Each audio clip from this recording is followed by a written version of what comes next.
Hello दोस्तों, सबों को नमस्कार। आज के सेशन में आप सबों का स्वागत है। तो जो भी दोस्त अगर मेरे साथ इतिहास पढ़ना चाहते हैं, वो कृपया करके इस चैनल को सब्सक्राइब कर लें ताकि उनको डेली मेरे द्वारा बनाया गया वीडियो मिल सके। दोस्तों, हम लोग बहुत ही कम समय लेते हैं इस वीडियो में, मात्र 15 से 20 मिनट का समय लेते हैं और जितना भी महत्वपूर्ण तथ्य रहता है उसे पढ़ भी लेते हैं और उनसे संबंधित 25 से 30 महत्वपूर्ण प्रश्न कर भी लेते हैं। दोस्तों, तो जिन्हें भी कम समय में अगर इतिहास को पढ़ना है तो मेरे चैनल को जरूर सब्सक्राइब कर लीजिएगा। दोस्तों, तो चलिए लेट ना करते हुए आज का वीडियो शुरू करते हैं। आज का हम लोग का मध्यकालीन इतिहास का पहला टॉपिक है इस्लाम धर्म का उदय। आज का हम लोग का पहला टॉपिक क्या है दोस्तों? इस्लाम धर्म का उदय।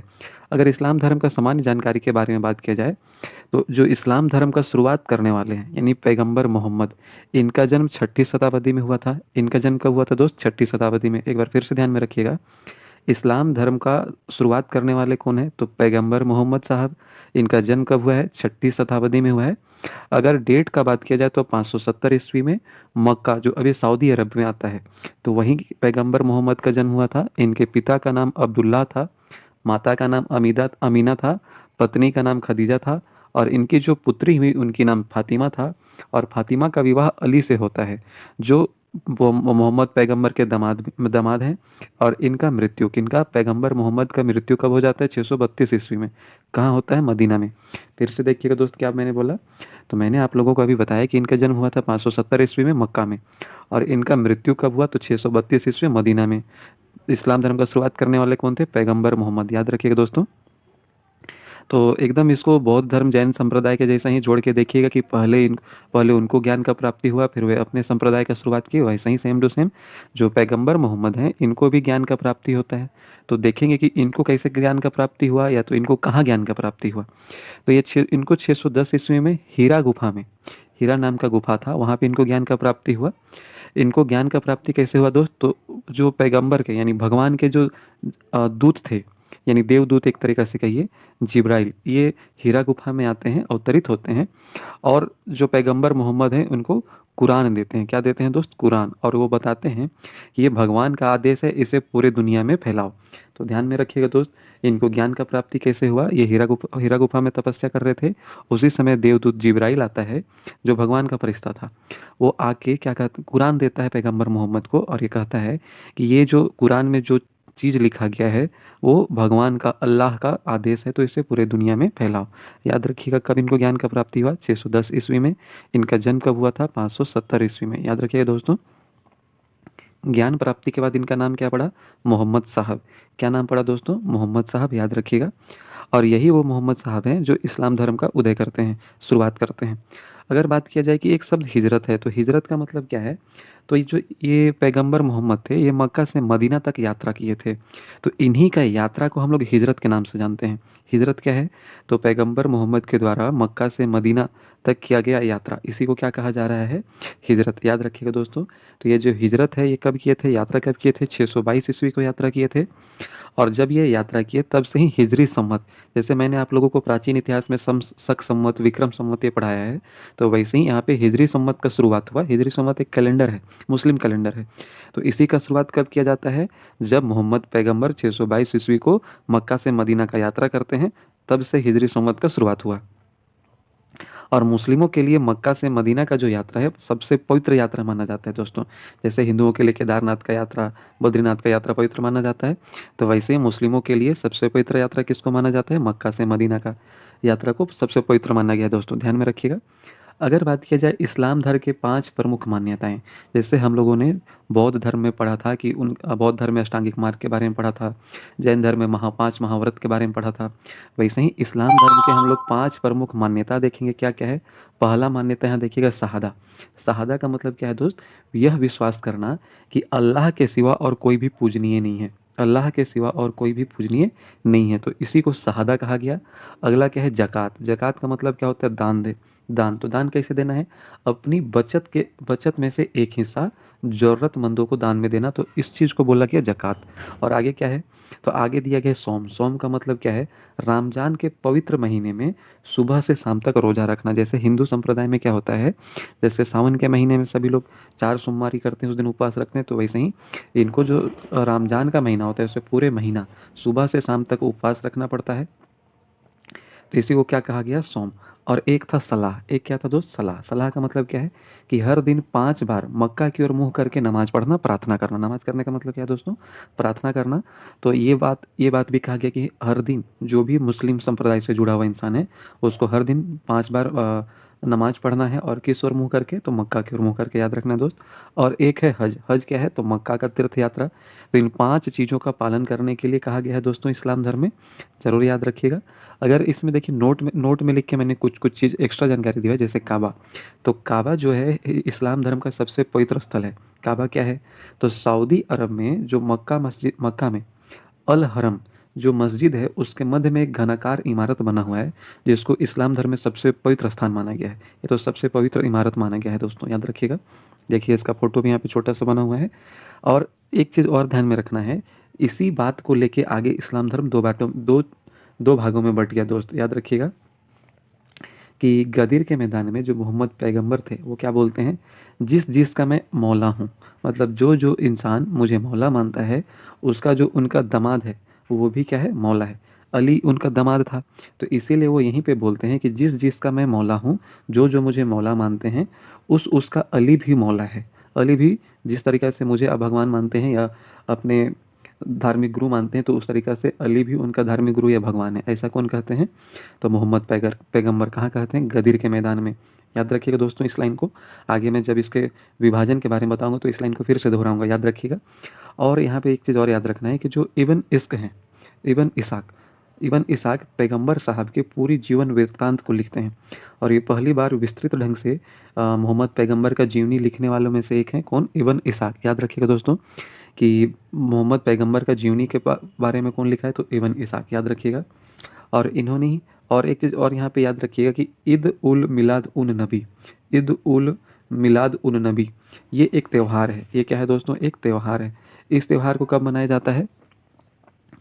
याद रखिएगा, इस त्यौहार को कब मनाया जाता है दोस्तों? तो इस त्यौहार को मनाया जाता है ईद उल मिलाद को, जब इनका जन्म हुआ था। जैसे हम लोग कृष्ण भगवान के जन्म पे कृष्ण जन्माष्टमी मनाते हैं, बौद्ध के जन्म पे बौद्ध पूर्णिमा मनाते हैं, तो वैसे ही जब मोहम्मद पैगंबर जब जन्म लिए थे, तो उनके जन्मदिन पर क्या मनाया जाता है? ईद उल मिलाद उन नबी।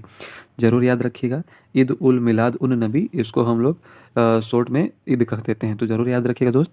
तो चलिए इसके आगे के तथ्यों के बारे में पढ़ते हैं। अगर हम लोग बात करें कि जो मोहम्मद साहब हैं, तो उनके उत्तराधिकारी को हम लोग खलीफा कहते हैं। यहाँ पे क्या लिखा है? मोहम्मद साहब और उनके उत्तराधिकारी। तो जो भी उनके उत्तराधिकारी, उनको क्या कहा जाता है? खलीफा। ज़रूर याद रखिएगा। मोहम्मद साहब अंतिम पैगंबर थे। मोहम्मद साहब क्या हैं? अंतिम पैगंबर। पैगंबर का मतलब दूत भी समझ सकते हैं, जो भगवान के द्वारा पृथ्वी में भेजा गया था। तो मोहम्मद साहब अंतिम पैगंबर हुए। जैसे कि अगर हम लोग बात करें कि जैन धर्म में, तो जैन धर्म के अंतिम तीर्थंकर कौन थे? तो महावीर स्वामी। उसी तरीक़ा से इस्लाम धर्म में अंतिम पैगंबर कौन हुए? तो मोहम्मद साहब। ज़रूर याद रखिएगा दोस्तों। मोहम्मद साहब का जो उत्तराधिकारी हुए, यानी कि उनके बाद जो इस्लाम धर्म को आगे बढ़ाने का काम किए, धार्मिक गुरु हुए, उनको क्या कहा गया? खलीफा। क्या कहा गया दोस्त? खलीफा। याद रखिएगा। तो कुछ प्रमुख खलीफा हैं, उनका नाम मैं यहाँ पे लिखा हूँ। जैसे अबू बकर, ये प्रथम खलीफा हुआ जो 632 ईस्वी में खलीफा बना था। उमर 634 ईस्वी में खलीफा बना था। उस्मान 664 ईस्वी में खलीफा बना था। अली 656 ईस्वी में खलीफा बना था दोस्तों। तो कुछ प्रमुख खलीफा हैं जिनका मैंने नाम लिखा है, ज़रूर याद रखिएगा। जब पैगंबर साहब का मृत्यु होता है, तो इस्लाम दो भागों में बढ़ जाता है। एक है सुन्नी और दूसरा है शिया। जैसे हम लोगों ने देखा था कि महात्मा बुद्ध का जो बौद्ध संप्रदाय है, वो भी दो भाग में बढ़ गया था, हीनयान और महायान। वैसे ही जो जैन धर्म है, वो भी श्वेतांबर और दिगंबर दो भाग में बढ़ गया था। वैसी तरीक़ा से यहाँ भी याद रखना है कि जो मुस्लिम संप्रदाय है या इस्लाम संप्रदाय है, दो भाग में टूट जाता है। किनके मृत्यु के बाद में? तो पैगंबर मोहम्मद के मृत्यु के बाद में, पैगंबर मोहम्मद साहब के मृत्यु के बाद में। याद रखिएगा दोस्तों, पहला जो संप्रदाय है, इसी का भाग है सुन्नी और शिया। जो सुन्नी हैं, वो पैगंबर साहब को मानने वाले थे, यानी उनका जो दिया गया संदेश है, दिया गया ज्ञान है, उसी के अनुसार से जो आगे बढ़े, उसको हम लोग सुन्नी बोले। और शिया किनको बोले? शिया हम लोगों ने कहा पैगंबर के दामाद अली को फॉलो करने वालों को। मैंने आप लोगों को पहले ही कहा था कि वो एक मैदान था, जो मैदान का नाम मैंने क्या बताया था दोस्तों? तो मैदान का नाम बताया था गदीर का मैदान। तो गदीर का मैदान में खुद मोहम्मद पैगंबर ही कहे थे कि जो मुझे मौला मानता है, उसका मौला अली भी है। तो इसीलिए बहुत सारे ऐसे लोग भी हुए जो अली को फॉलो करने लगे, अली के बातों को मानने लगे। तो जो सिर्फ पैगंबर मोहम्मद या तो मोहम्मद साहब का बात को माने, उनका पालन किए, उनके ज्ञान का, तो उसको हम लोग सुन्नी संप्रदाय बोले। और शिया किसको बोले? जो उनके दामाद अली को फॉलो किए उसको हम लोग सुन्नी बोले दोस्तों, याद रखिएगा। जो मोहम्मद साहब हैं, इनका जब मृत्यु होता है तो इनके बाद जो उत्तराधिकारी खलीफा हुए, वो लोग अरबी कबीलाओं को संगठित करके धर्म के आधार पे खलीफा राज बनाए। किस चीज़ का गठन किया दोस्त इनका खलीफा? तो याद रखिएगा, जो अरबी कबीला था, छोटा छोटा कबीला था, उसको संगठित करके क्या बनाए? धर्म के आधार पे खलीफा साम्राज्य का स्थापना किए। याद रखिएगा दोस्तों। तो उनमें से कुछ कुछ प्रमुख खलीफा राज्य है, जैसे अरब प्रायद्वीप, ईरान, इराक, सीरिया, उत्तर अफ्रीका, स्पेन। और ये जितना भी इस क्षेत्र में बसने वाले इस्लाम धर्म के लोग थे, उनको हम लोग अरबी मुसलमान कहते हैं। क्या कहते हैं दोस्तों? अरबी मुसलमान। चाहे सऊदी अरब में हो, चाहे अरब प्रायद्वीप में हो, चाहे ईरान में हो, चाहे इराक में हो, चाहे साउथ अफ्रीका में हो, चाहे सीरिया में हो, यहाँ पे बसने वाले मुस्लिम या इस्लाम धर्म के लोगों को क्या कहा जाता है? अरबी मुसलमान। याद रखिएगा। उस समय का 4 बड़ा राज्य जहाँ पे मुस्लिमों का अधिकार था, तो याद रखिएगा, रसीदून ये जगह का नाम है, या साम्राज्य का नाम है। 632 से 661 ईस्वी तक इनका अधिकार रहा। उमैयद 661 से लेकर 750 ईस्वी तक इनका अधिकार रहा। अब्बासी 750 से लेकर 1258 ईस्वी तक इनका राज रहा। और एक है ओटोमन साम्राज्य। तो ओटोमन साम्राज्य को आप लोग क्लास 10 में भी थोड़ा बहुत पढ़े होंगे दोस्त। तो आगे भी हम लोग ओटोमन साम्राज्य के बारे में हम लोग पढ़ेंगे, तो मैं इसके बारे में ज़्यादा नहीं डिस्कस कर रहा हूँ। तो चलिए इसके कुछ आगे भी तथ्य हैं जिनको हम लोग पढ़ते हैं। आगे क्या है? कुछ महत्वपूर्ण इस्लामिक वंश। जो देखिए, इसको मैं सिर्फ इसलिए बताया हूँ क्योंकि इसी धर्म से कुछ कुछ लोग हुए जो भारत पर आक्रमण किए थे, इसलिए मैं इन कुछ महत्वपूर्ण वंशों के बारे में जिक्र किया हूँ दोस्तों। तो चलिए देखिए, एक ये दिया गया क्या? उमैया वंश। उमैया वंश। तो उमैया वंश का कब से कब तक शासन रहा? 661 से लेकर 749 ईडी तक। इस वंश को मैंने क्यों बताया है? क्योंकि जो मोहम्मद बिन कासिम था, ये इसी वंश से संबंधित था, और ये भारत पर पहला सफल मुस्लिम आक्रमणकारी है। तो ये कौन सा वंश से संबंधित था दोस्तों? याद रखिएगा, उमैया वंश। कौन सा? उमैया वंश से संबंधित था। जरूर याद रखिएगा। एक वंश का नाम याद रखिएगा, अब्बासी, जो 749 से लेकर 1258 तक शासन किया। बहुत लंबा टाइम पीरियड तक शासन किया इन्होंने। और एक वंश है समानी वंश। कौन सा वंश है दोस्तों? समानी वंश। जरूर याद रखिएगा। ये उत्तर पश्चिम अफगानिस्तान में इनका विस्तार था दोस्तों, समानी वंश का। इसी वंश से संबंधित है अल्पतगीन, सुबुक्तगीन और मोहम्मद गजनवी। ये लोग भारत के आक्रमणकारी रहे हैं। तो इसलिए मैंने इन सब के बारे में थोड़ा थोड़ा जानकारी दिया कि ये किस वंश से संबंधित है। तो यहाँ पे हम लोग का जो इस्लाम धर्म था, इससे संबंधित जितना भी सामान्य तथ्य था जो कम्पिटिटिव एग्जाम में पूछे जाते हैं, सारा हो गया है दोस्तों। आप लोग जरूर प्रीवियस ईयर क्वेश्चन डाल के देखिएगा इसको पढ़ने के बाद, तो आप लोगों को पता चलेगा कि अगर जो भी प्रीवियस ईयर क्वेश्चन है या तो जो भी इंपॉर्टेंट तथ्य है, यहाँ के बाहर नहीं है। तो इसलिए मेरे जो डेली में वीडियो डालता हूँ, जरूर मेरे वीडियो के साथ जुड़िएगा दोस्तों, और डेली नया नया सीखिएगा। तो चलिए, थोड़ा सा बच गया है भारत में पर मुस्लिम आक्रमण, हम लोग देखेंगे थोड़ा सा। इसके बारे में मैं कल विस्तृत ढंग से बताऊंगा दोस्तों। तो भारत पर मुस्लिम आक्रमणों को हम लोग 2 भाग में बांट के देखेंगे, एक अरबी आक्रमण और दूसरा तुर्की आक्रमण। एक अरबी आक्रमण और दूसरा तुर्की आक्रमण। तो अगर हम लोग बात करें कि जो अरबी आक्रमण है, इसका अरबी आक्रमण में पहला कौन अरबी आक्रमणकारी हुआ जो भारत में हमला किया था? तो माफ़ कीजिएगा, मोहम्मद बिन कासिम। कौन है दोस्त वो? मोहम्मद बिन कासिम। कब किया था? 1000 एडी में। मैं कल इसके बारे में और अच्छे से एक्सप्लेन करके बताऊंगा दोस्त। तो बस आज छोटा सा याद रखिए कि पहला तुर्की आक्रमणकारी कौन था? मोहम्मद गजनवी, जो 1000 एडी में प्रथम बार आक्रमण किया। और माफ़ कीजिएगा, मैंने नीचे वाले लाइन को पढ़ दिया। देखिए क्या बोला मैंने? मोहम्मद बिन कासिम ये 712 एडी में प्रथम बार भारत में आक्रमण किया और सफल आक्रमण किया, यानी यहाँ आके यहाँ का राजा को हराया भी। पर ये भारत के आंतरिक क्षेत्रों में नहीं घुसता। याद रखिएगा दोस्त, ये भारत के आंतरिक क्षेत्रों में नहीं घुसता है, जो पाकिस्तान वाले क्षेत्र में है सिर्फ वहीं तक आके लड़ता है। मैं कल इसके बारे में बताऊंगा दोस्त, एक्स्ट्रा तो ज़्यादा नहीं डिस्कस कर रहे हैं। बस याद रखिएगा, 712 एडी में अरबी आक्रमण हुआ और ये सफल आक्रमण हुआ। करने वाला कौन था? मोहम्मद बिन कासिम। जरूर याद रखिएगा। तुर्की आक्रमणकारी में 2 नाम याद रखिएगा, एक मोहम्मद बिन गजनवी और दूसरा है मोहम्मद गोरी। एक मोहम्मद बिन गजनवी और दूसरा है मोहम्मद गोरी। मोहम्मद गजनवी पहला आक्रमण 1000 एडी में करता है और टोटल 17 बार आक्रमण किया दोस्तों। मोहम्मद गजनवी कितना बार आक्रमण किया? 17 बार। और ये 17 बार आक्रमण करता है, पर इसका एक भी आक्रमण का मकसद अपने क्षेत्र विस्तार करना नहीं था इसका, कि एक भी आक्रमण किया और अपना क्षेत्र बढ़ाना चाह रहा है, ऐसा नहीं था दोस्त। ये सिर्फ यहाँ से धन लूटने के लिए सिर्फ आक्रमण किया। कितना बार? 17 बार। ये वही आक्रमणकारी है जो सोमनाथ को भी लूटता है दोस्तों।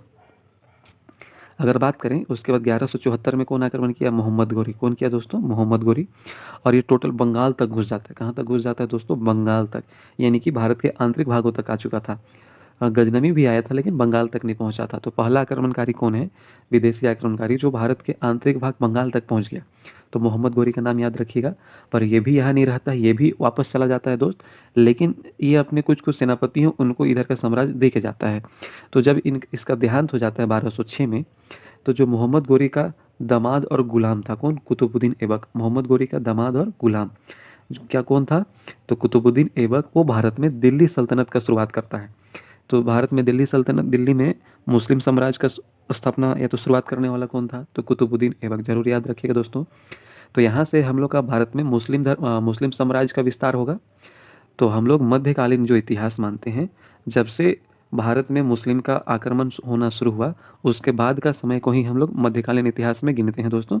तो चलिए, एक चीज़ ज़रूर याद रखना है आप लोग को बहुत अच्छे ढंग से, कि 712 एडी में मोहम्मद बिन कासिम सफल आक्रमणकारी था मुस्लिम। 1000 एडी में पहला मोहम्मद गजनवी आक्रमण किया। उसके बाद 1174 ईस्वी में मोहम्मद गौरी पहला आक्रमण करता है। 1206 में मोहम्मद गौरी का मृत्यु होने के बाद जो इसका दामाद था कुतुब उद्दीन ऐबक, ये भारत में सल्तनत काल का शुरुआत करता है, गुलाम वंश का स्थापना करता है, जरूर याद रखिएगा दोस्तों। और इसी के बाद भारत में विधिवत रूप से, पूर्ण रूप से मुस्लिम धर्म फैलना स्टार्ट होता है, मुस्लिम साम्राज्य का विस्तार होता है। तो यहाँ पे आज का जितना भी प्रमुख तथ्य था सारा खत्म हुआ दोस्त। मुझे ये उम्मीद है, मैं 100% श्योर हूँ कि इसको अगर पढ़ लीजिएगा तो इससे बाहर आप लोग का एक भी क्वेश्चन नहीं आएगा दोस्तों। तो आज का तथ्य यहाँ पे समाप्त हुआ। यहाँ तक जुड़े रहने के लिए आप सबों का बहुत बहुत धन्यवाद दोस्त। कल भी आके जुड़िएगा और कल भी कुछ नया सीखिएगा दोस्तों। तो यहाँ पे फिर से एक बार जुड़े रहने के लिए आप सबों का बहुत बहुत धन्यवाद। अगर आप लोगों को वीडियो अच्छा लगता हो तो कमेंट में भर भर के प्यार दिखाइएगा, अपने दोस्तों तक भी इस वीडियो को पहुँचाइएगा और उनको भी इस चैनल को सब्सक्राइब करने के लिए कहिएगा। तो चलिए दोस्तों, जो आज हम लोगों ने पढ़ा है उससे संबंधित कुछ महत्वपूर्ण प्रश्न कर लेते हैं। तो पहला प्रश्न है, पैगंबर मोहम्मद साहब का जन्म कब हुआ था? तो जरूर याद रखिएगा दोस्त, 570 ईस्वी में। कब हुआ था इनका जन्म दोस्त? 570 ईस्वी में। तो चलिए दोस्तों, अगले प्रश्न की ओर आगे बढ़ते हैं। अगला प्रश्न है, मोहम्मद साहब को ज्ञान का प्राप्ति किस स्थान पे हुआ था? तो हीरा गुफा में हुआ था। कहाँ हुआ था दोस्तों मोहम्मद साहब को ज्ञान का प्राप्ति? हीरा गुफा में। अगर बात की जाए इनको ज्ञान का प्राप्ति कब हुआ था, तो 610 ईस्वी में। कब हुआ था दोस्तों? 610 ईस्वी में। अगला प्रश्न है कि इस्लाम धर्म में हिजरत का अर्थ क्या है? तो मक्का से मदीना के बीच का जो यात्रा कौन किए थे? मोहम्मद साहब। उसी यात्रा को हम लोग हिजरत के नाम से जानते हैं दोस्तों। अगले प्रश्न की ओर आगे बढ़ते हैं। अगला प्रश्न है, हिजरी संवत किस वर्ष शुरू की गई? तो 622 ईस्वी में, जब मोहम्मद पैगंबर मक्का से मदीना की यात्रा करते हैं तब हिजरी संवत का शुरुआत किया गया दोस्तों। अगला प्रश्न है, पैगंबर मोहम्मद साहब के पिता का क्या नाम था? तो पैगंबर मोहम्मद साहब के पिता का नाम था अब्दुल्ला। क्या नाम था दोस्तों? अब्दुल्ला, जरूर याद रखिएगा। चलिए अगले प्रश्न की ओर आगे बढ़ते हैं दोस्तों। अगला प्रश्न है, इस्लाम के 5 प्रमुख मान्यताओं में से ज़कात का क्या अर्थ होता है? तो ज़कात का अर्थ होता है ज़रूरतमंदों के लिए दान। ज़कात का क्या अर्थ है दोस्तों? ज़रूरतमंदों के लिए दान। बाद में हम लोग ये पढ़ेंगे कि ज़कात नाम का एक कर भी लाया गया था। तो चलिए दोस्तों, अगले प्रश्न की ओर आगे बढ़ते हैं। मोहम्मद साहब की पुत्री का नाम क्या था? फातिमा। क्या नाम था दोस्तों? फातिमा। अगला प्रश्न है कि मक्का में स्थित पवित्र घनाकार इमारत को क्या कहा जाता है? काबा। क्या कहा जाता है दोस्त? काबा। तो मैंने ये बताया था कि काबा एक मस्जिद के मध्य में स्थित है, तो मस्जिद कौन सा है? आप लोग कमेंट में करके जरूर बताइएगा दोस्तों। चलिए अगले प्रश्न की ओर आगे बढ़ते हैं। मोहम्मद साहब की मृत्यु के बाद इस्लाम किन 2 प्रमुख भागों में बट गया था? तो सुन्नी और शिया। किन 2 प्रमुख भागों में बट गया था दोस्तों? सुन्नी और शिया। सुन्नी वो लोग थे जो पैगंबर मोहम्मद के अनुयायी थे, उनका जो नॉलेज था, उनका जो दिया गया ज्ञान था उसको फॉलो करते थे। और शिया कौन थे? जो अली के अनुयायी थे। अली कौन है? तो अली पैगंबर मोहम्मद का दामाद था। तो बस दोनों में यही फर्क है दोस्त। अगर वर्तमान में बात करें कि जो सुन्नी है उन लोगों का प्रमुख केंद्र कौन सा है? तो सऊदी अरब। और शिया का प्रमुख केंद्र किसको माना जाता है? तो ईरान को। तो चलिए दोस्तों, अगले प्रश्न की ओर आगे बढ़ते हैं। अगला प्रश्न है, इस्लाम का प्रथम खलीफा कौन था? तो अबू बकर। इस्लाम का प्रथम खलीफा कौन था? अबू बकर। खलीफा क्या है दोस्त? तो मोहम्मद पैगंबर के अगले उत्तराधिकारी को हम लोग खलीफा के नाम से बुला रहे हैं। चलिए अगला क्वेश्चन है, क्या है कि पैगंबर साहब का पूरी जीवन वृत्तांत कौन लिखा था? तो इब्न इसाक। पूरे जीवन वृत्तांत कौन लिखा है दोस्तों? इब्न इसाक, याद रखिएगा। भारत में प्रथम सफल मुस्लिम आक्रमणकारी कौन है? तो याद रखिएगा, मोहम्मद बिन कासिम। कौन है दोस्तों? मोहम्मद बिन कासिम। लगभग 700 के ईस्वी में हमला किया था भारत में और जीता भी था। मोहम्मद बिन कासिम किस वंश से संबंधित है? तो उमैयाद वंश। किस वंश से संबंधित है दोस्तों? उमैयाद। अगले प्रश्न की ओर आगे बढ़ते हैं। मोहम्मद गजनवी ने भारत पर कुल कितनी आक्रमण की? तो 17 बार। और इसका आक्रमण का मुख्य मकसद क्या था? धन लूटना। क्या था दोस्तों? धन लूटना। ये भारत के आंतरिक भागों तक घुसा था, पर ये कभी भी क्षेत्र विस्तार के मकसद से नहीं आया था दोस्तों, जरूर याद रखिएगा। अगला प्रश्न है, मोहम्मद गजनवी के भारत मोहम्मद गजनवी के आक्रमण का मुख्य उद्देश्य क्या था? तो मोहम्मद गजनवी का मुख्य उद्देश्य क्या था? धन लूटना। क्या था दोस्तों? धन लूटना। अगला प्रश्न है, मोहम्मद गोरी ने भारत पर आक्रमण कब किया? तो मोहम्मद गोरी कब करता है दोस्तों?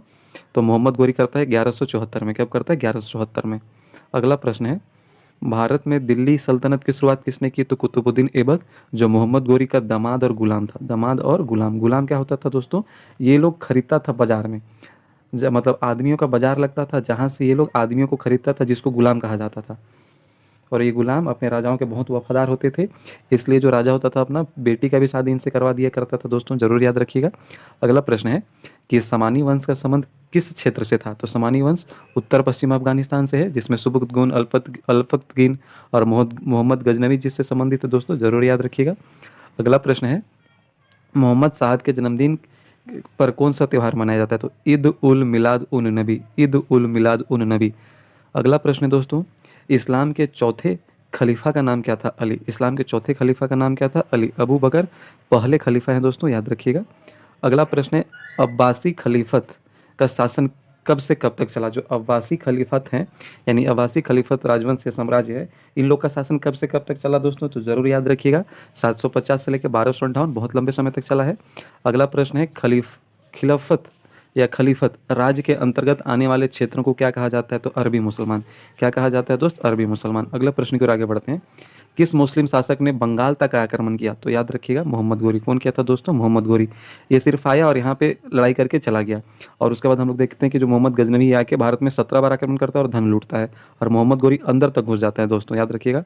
अगला प्रश्न है, गदर के मैदान में पैगंबर साहब ने अली के बारे में क्या कहा? कि अली कहा था कि जिस जिसका मैं मौला हूँ उसका अली मौला है, मतलब जो मेरे को मौला मानते हैं उसका अली भी मौला है। ये कहाँ पे बोले थे पैगंबर साहब? तो याद रखिए, गदर के मैदान में। कहाँ बोले थे दोस्तों? गदर के मैदान में।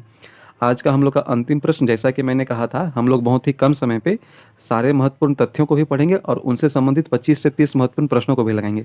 तो ये आज का हम लोग का अंतिम प्रश्न है दोस्त, तो मेरे साथ में जरूर डेली जुड़िएगा और हर दिन कुछ ना कुछ महत्वपूर्ण तथ्यों को भी सीखिएगा और साथ में उनसे संबंधित महत्वपूर्ण प्रश्नों को भी लगा लीजिएगा। तो इससे आप लोग का सिलेक्शन में एक कदम पक्का हो जाएगा दोस्तों। तो चलिए देखते हैं आज का अंतिम प्रश्न क्या है। इस्लाम की मान्यता के अनुसार सोम का क्या अर्थ है? इस्लाम की मान्यता के अनुसार सोम का क्या अर्थ है? तो सोम का अर्थ है दोस्तों रमजान में रोजा रखना। रमजान में रोजा का मतलब उपवास रखना, सुबह से शाम तक वो लोग कुछ नहीं खाता है दोस्तों। तो इसी चीज़ को मुस्लिम संप्रदाय में सोम कहा गया है, याद रखिएगा। मैंने 5 सिद्धांत के बारे में बताया था मुस्लिमों का, तो उसको भी याद रखना है दोस्तों। तो चलिए यहाँ पे ज़्यादा बात ना करते हुए यहीं पे वीडियो को ख़त्म करते हैं। तो मेरे से डेली जुड़िएगा दोस्त, वीडियो अच्छा लगा हो तो दूर दूर तक शेयर कीजिएगा, सब्सक्राइब करने के लिए कहिएगा और कमेंट में भर भर के प्यार दिखाइएगा दोस्तों। धन्यवाद।